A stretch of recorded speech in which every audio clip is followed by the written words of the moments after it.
Pennsylvania. This is CBS 21 News at 5:30. There's so many people, there have to be mistakes.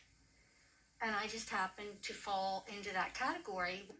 Central Pennsylvanians who haven't received a $600 stimulus check are frustrated and searching for answers. Good evening, everybody. I'm Joel D. Smith in for Jasmine. Thanks so much for joining us. CBS 21's Samantha York looking into some of the reasons why people haven't received those checks yet. She's live in Harrisburg now. So, Sam, what can you find out? Joel, good evening. Now, seniors like Lorraine Yingst, who are on a fixed income and still trying to check in on their stimulus checks, she says is a battle between misinformation and information overload.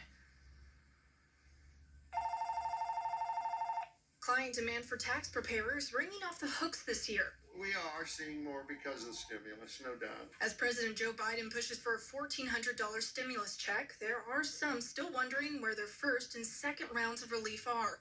The answer could be found in your tax returns. What upsets me is the injustice of how this is distributed. Who's getting it? The IRS based its first economic impact payment of $1,200 off of an individual's tax returns in 2018. The $600 payment is based off of tax returns filed in 2019. But this can leave those who are not required to file taxes or whose income has disappeared in 2020 sidelined. We've seen a huge surge in 1099 UC forms, which is unemployment compensation. My God, I'd say we have 8 or 10 times as many of them as we had last year and the year before when the economy was still booming. People that are in business, that have opened businesses, that they've worked for their whole life, they lose it? No, take that money and give it to them. It affects those who became an independent or expanded their family in 2020, who now need to file and claim their new baby as a dependent in order to get child tax credits. The impact also reaches those who pay local taxes but haven't filed federal tax returns in over a year, like Lorraine Yingst. The advice given is to get your 2020 tax return in now and check your status on irs.gov, which continues to leave some out. You can't talk to anybody anymore.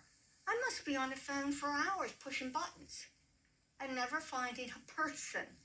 So it's frustrating, especially for someone my age who doesn't understand technology to begin with. We have much more on this coming up at 6, but for now, we're reporting live in Harrisburg. I'm Samantha York, CBS 21 News.